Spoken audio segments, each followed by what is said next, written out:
नमस्कार। आपका अखबार के YouTube चैनल पर आपका स्वागत है। मैं हूं प्रदीप सिंह। मजबूरी आदमी से क्या क्या करवाती है, कैसे दिन दिखाती है। जब आपकी ताकत घट जाती है या आपकी ताकत ना हो और आप ये दिखाने की कोशिश करते रहें कि आप बड़े ताकतवर हैं, तब जब पोल खुलती है, जब आप एक्सपोज होते हैं, तब आपके लिए बड़ा मुश्किल हो जाता है।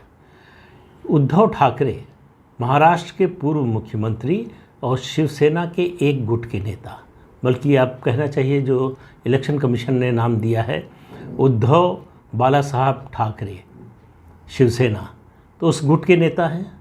पार्टी का सिंबल जा चुका है। लेकिन उस सब पर बात आज नहीं कर रहा हूँ।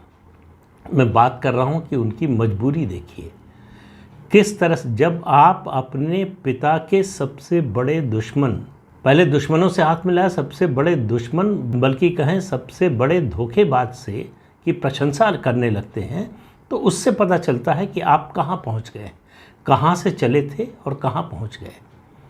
छगन भुजबल शिवसेना के पहले बड़े बागी, जिन्होंने 1991 में जब बाला साहब का जलवा कायम था उस समय शिवसेना छोड़ी, बगावत की।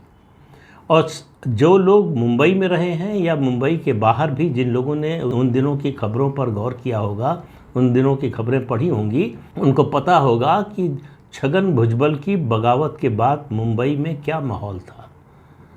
बाला साहब ठाकरे का उन दिनों मुंबई पर ऐसा कब्जा था, ऐसी पकड़ थी शिवसैनिकों पर, उनका ऐसा प्रभाव था कि ऐसा लगा कि छगन भुजबल ने शिवसेना से नहीं, भारत देश से बगावत की है। ऐसा लगा कि छगन भुजबल शिवसेना से कांग्रेस में नहीं गए हैं, भारत से निकलकर पाकिस्तान में चले गए, एक दुश्मन देश में चले गए।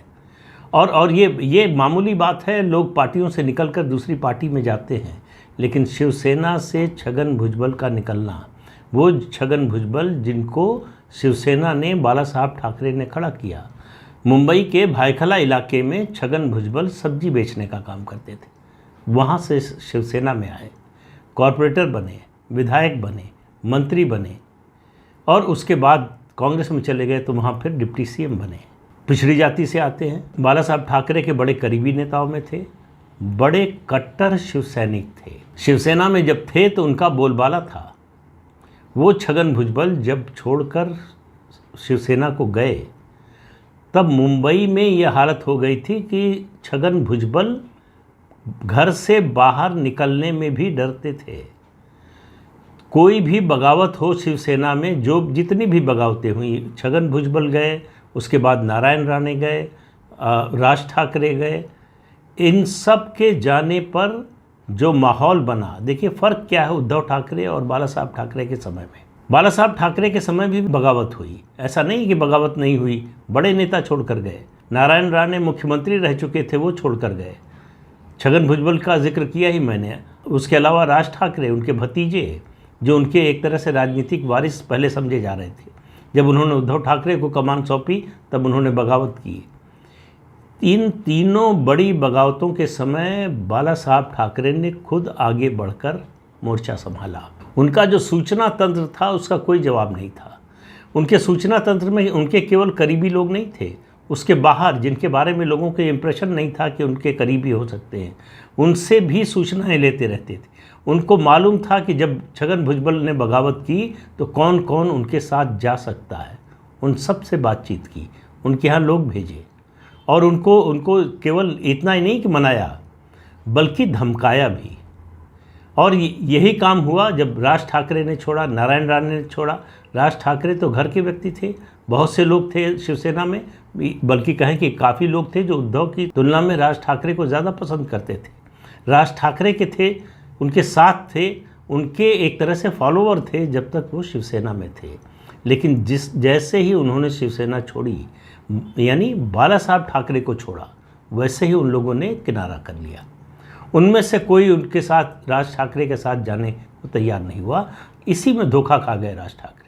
उनको जो शिवसेना के अंदर रहते हुए अपनी ताकत दिखाई दे रही थी, उनको लगा कि ये ताकत उनके साथ बाहर भी जाएगी, लेकिन उनमें से एक आध को छोड़ के कोई उनके साथ बाहर गया नहीं। उसकी वजह ये नहीं थी कि राज ठाकरे की कोई ताकत कम हो गई थी या उनका जो उस समय जो करिश्मा दिखाई देता था तथाकथित, वो कम हो गया था। बल्कि बाला साहब ठाकरे का व्यक्तित्व। उनके सामने जाकर कोई भी जो बगावत करने वाला भी हो वो भी मान जाता था कि वो शिवसेना छोड़कर नहीं जाएगा। दूसरा, लोगों के मन में ये डर होता था कि अगर शिवसेना छोड़कर गए तो हमारी सामान्य ज़िंदगी फिर नहीं रह पाएगी, हमारे लिए, हमारे परिवार के लिए बाहर निकलना मुश्किल हो जाएगा। इसको आप आतंक भी कहिए, इसको आप रणनीति भी कहिए, इसको आप पॉलिटिकल मैनेजमेंट भी कहिए, इसको आप सूचना का उनका तंत्र भी कहिए। इस सब का मिला जुला असर था कि ये तीनों बड़ी बगावत के बावजूद शिवसेना कहीं से किसी भी तरह से कमज़ोर नहीं हुई, और जो कोशिश थी इन तीनों बागियों की वो पूरी नहीं हो पाई। इसके सामने आप जरा तुलना कीजिए उद्धव ठाकरे के समय क्या हुआ। उनको पता ही नहीं चला कि पार्टी में बगावत हो रही है, उनको पता ही नहीं चला कि असंतोष इस हद तक पहुंच गया है कि लोग पार्टी छोड़ने को तैयार हो गए। जब सूरत 15 विधायकों को लेकर एकनाथ शिंदे गए तब उनसे बातचीत करने के लिए उद्धव ठाकरे ने किसको भेजा? अपने करीबी मिलिंद नार्वेकर और रविंद्र पाठक को। रविंद्र पाठक, जिन पर इतना भरोसा किया कि बातचीत के लिए मनाकर उन लोगों को ले आए, वो रविंद्र पाठक के बारे में उद्धव ठाकरे को पता ही नहीं था कि शुरू से रविंद्र पाठक एकनाथ शिंदे के साथ थे, उनसे लगातार संपर्क में थे, उनके लिए काम कर रहे थे, उनके लिए सूचनाएं जुटा रहे थे। और वहाँ सूरत जाने के 24 घंटे बाद फिर वो भी पहुँच गए सूरत और वहाँ से चले गए गुवाहाटी। तो ये फ़र्क है सूचना के। राजनीति में अगर अपने विरोधियों के बारे में आपको सूचना ना हो तो फिर आप राजनीति, खास तौर से शीर्ष स्तर की राजनीति नहीं कर सकते। एक किस्सा मैंने, पता नहीं आपको कभी सुनाया कि नहीं, शायद सुनाया होगा, हेमवती नंदन बहुगुणा का। इमरजेंसी के दिन थे, कांग्रेस का बहुमत था उत्तर प्रदेश में, बहुमत की सरकार थी केंद्र में, इंदिरा गांधी प्रधानमंत्री, और इमरजेंसी लग चुकी थी, कोई बोलने वाला नहीं, पूछने वाला नहीं। ऐसे में इंदिरा गांधी बहुगुणा को हटाना चाहती थी मुख्यमंत्री पद से उत्तर प्रदेश के, और उसके लिए उन्होंने सिग्नेचर कैंपेन शुरू कराया। पहला दस्तखत किया अम्मार रिजवी ने, जो हेमवती नंदन बहुगुणा के लिए रोज़ बिरयानी, कबाब और जो है पता नहीं क्या क्या बनवा कर ले जाते थे शाम को। और जिस दिन दस्तखत किया अम्मार रिजवी ने उस कैंपेन पर, उस दिन जब पहुँचे अम्मार रिजवी तो टिफ़िन कैरियर को बहुगुणा जी ने लात मारा, बोला कि हमारे खिलाफ दस्तखत करते हो और हमको खाना खिलाने आए हो। तो ये होता है सूचना तंत्र। यही डर था इंदिरा गांधी के मन में, यही डर था। वो कारण उसका अलग था कि जो सोवियत एम्बेसडर ने, सोवियत संघ के राजदूत लखनऊ एक कार्यक्रम में गए थे, उसमें उन्होंने हेमवती नंदन बहुगुणा को कह दिया कि future prime minister of India.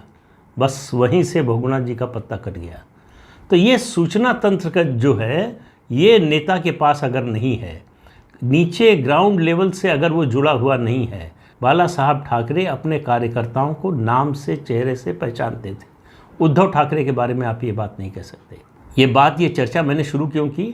Chhagan Bhujbal 75 साल के हो गए आज। 15 अक्टूबर 1947 को वो उनका जन्मदिन है, और उनके जन्मदिन के समारोह में आप देखिए 2 नेता बोले और दोनों की बातों पर ध्यान दीजिए। उद्धव ठाकरे क्या बोले? उन्होंने कहा कि अगर छगन भुजबल शिवसेना में रह गए होते तो वो मुख्यमंत्री बनते। ये उद्धव ठाकरे बोल रहे हैं जिनके पिता को सबसे बड़ा उनके राजनीतिक जीवन का धोखा दिया छगन भुजबल ने, उसके बारे में, उसकी प्रशंसा में।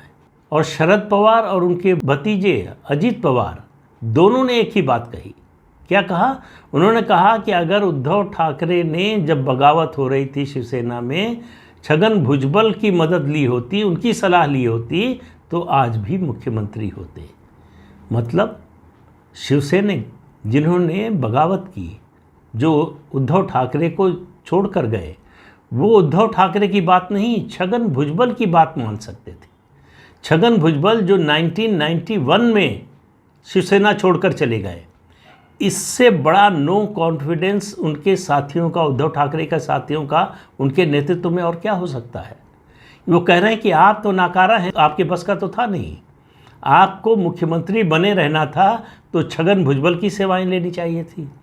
छगन भुजबल अगर इन लोगों से बात करते, उनका शरद पवार ने कहा कि इन लोगों से बात करके इनको मना सकते थे, वापस ला सकते थे। तो छगन भुजबल आज की तारीख में उद्धव ठाकरे, शरद पवार और उनके भतीजे इन तीनों के लिए सबसे बड़े नायक हैं, सबसे बड़े पॉलिटिकल स्ट्रेटेजिस्ट हैं। वो अपनी पार्टी में नहीं, दूसरी पार्टी में भी टूट रोक सकते हैं, दूसरी पार्टी के बागी नेताओं को भी मना सकते हैं।